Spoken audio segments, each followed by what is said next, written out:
Você já se perguntou o que acontece com o seu corpo quando você passa vários dias dormindo mal? Será que dá para aguentar firme e compensar tudo no final de semana?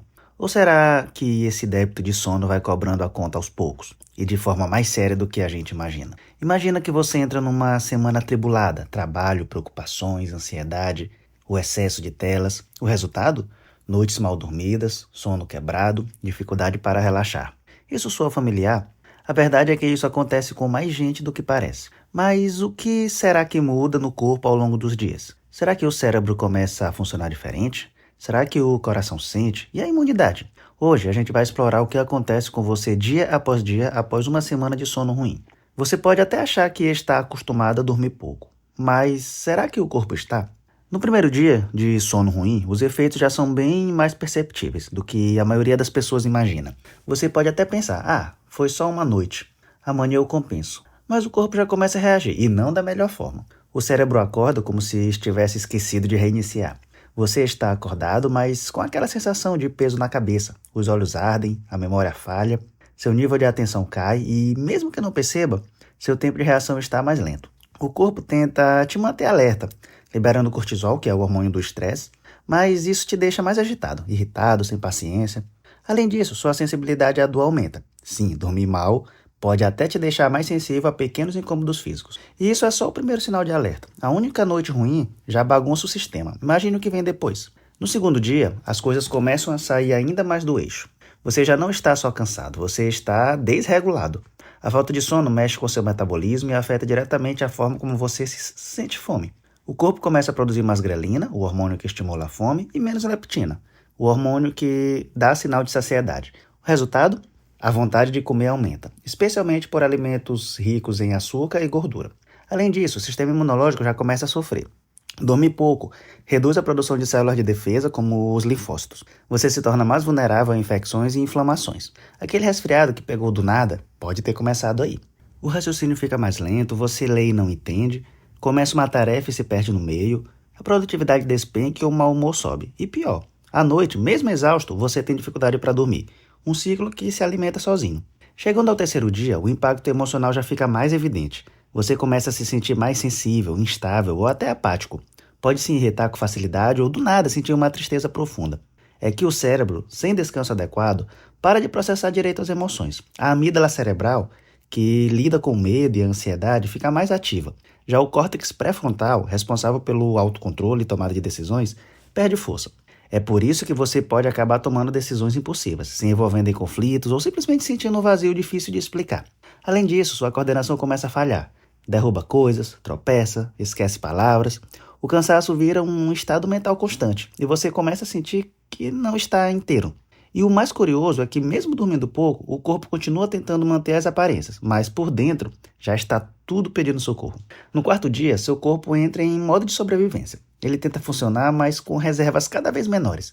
E isso tem um custo. Você pode começar a ter microsonecas, período de segundos em que o cérebro literalmente desliga, mesmo com os olhos abertos. Esses apagões são extremamente perigosos, especialmente se acontecerem dirigindo ou operando máquinas. Seu reflexo já não é confiável, você está mais propenso a erros, esquecimentos e acidentes. Mentalmente surge o que chamamos de névoa cerebral. Você sente como se estivesse longe, desfocado, vivendo num modo automático.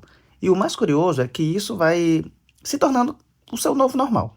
Fisiologicamente, o sistema cardiovascular começa a sentir. A pressão arterial sobe, o ritmo cardíaco se altera, e se você tem alguma condição pré-existente, como hipertensão ou diabetes, o risco de descompensar aumenta. Seu corpo está no limite, e pior, você ainda tem mais 3 dias pela frente. No quinto dia, os efeitos da privação de sono se aprofundam. Agora, além de tudo que já foi citado, o seu humor está completamente alterado. Você pode explodir por qualquer coisa, se isolar ou até ter crises de choro sem saber o motivo. A produção de dopamina e serotonina, neurotransmissores ligados ao bem-estar, está prejudicada.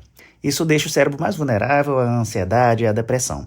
Fisicamente, a pele perde viço, o olhar fica apagado e o corpo responde com mais lentidão. A digestão fica prejudicada e até o intestino pode ficar mais preso ou mais solto, dependendo da pessoa. É como ter dor de cabeça, tensão muscular e sensação de fraqueza. Seu corpo começa a dar sinais claros de que não está conseguindo se regenerar. Dormir mal não é só se sentir cansado, é impedir o corpo de se recuperar dia após dia. E a essa altura, o sono profundo e reparador parece cada vez mais distante. No sexto dia, é como se tudo estivesse fora do lugar. Você acorda mais cansado do que quando foi dormir, e ao longo do dia vive no modo zumbi. Algumas pessoas começam a ter alucinações visuais ou auditivas, enxergar sombras que não existem, ouvir sons distantes, sentir que estão sendo observados. O cérebro, sem descanso, começa a misturar realidade com imaginação. Sua memória de curto prazo praticamente some. Você esquece conversas, compromissos, tarefas simples. E o sistema imunológico está quase desligado, te deixando totalmente vulnerável. Nesse ponto, a privação de sono já compromete a capacidade do corpo de controlar a glicemia, aumentando o risco de diabetes. A inflamação no corpo sobe, favorecendo doenças cardiovasculares e até degenerativas, como o Alzheimer. E tudo isso em menos de uma semana. Parece exagero, mas é o que a ciência mostra. O sono não é luxo, é necessidade básica.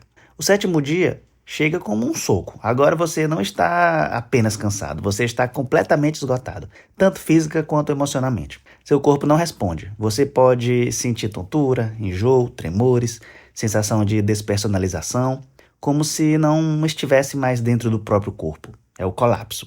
A mente está saturada e o corpo sobrecarregado. A essa altura, sua produtividade é quase zero. Você sente que está presente, mas não está. Pode até parecer que está doente, e de certa forma está mesmo. O sono virou um ciclo confuso. Dormir é difícil, e quando acontece, não é reparador. Isso acontece porque os ciclos do sono estão praticamente desorganizados. Você não entra no sono profundo com facilidade, e seu corpo já não sabe mais quando relaxar. Se nada mudar agora, esse quadro pode cronificar, e aí sair dele será ainda mais difícil. Mas a boa notícia é, você pode quebrar esse ciclo. E não precisa de fórmulas milagrosas, só precisa de constância e atenção. O primeiro passo é encarar o sono como prioridade, não como algo opcional para quando der. Crie uma rotina de horário fixo para dormir e acordar, mesmo nos fins de semana. Evite telas e luzes fortes à noite, reduza cafeína e álcool após o meio da tarde, faça refeições leves à noite e, se possível, estabeleça um ritual de relaxamento antes de deitar. Pode ser um banho morno, uma leitura leve, uma música tranquila. Seu quarto deve ser escuro, silencioso e confortável. Nada de celular grudado na cara ou televisão ligada.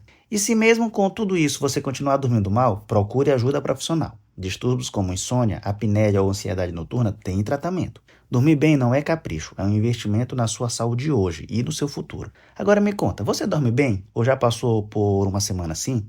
Se sim, saiba que você não está sozinho e que é possível mudar. Às vezes, pequenas atitudes fazem uma diferença enorme. Comece cuidando da sua rotina noturna, respeite os sinais do seu corpo e lembre-se, ninguém funciona direito com o cérebro esgotado. Priorizar o sono é priorizar a sua vida. Se esse conteúdo faz sentido para você, compartilhe com alguém que vive reclamando de cansaço. Às vezes, tudo que essa pessoa precisa é de um pouco mais de sono e de informação. Até a próxima.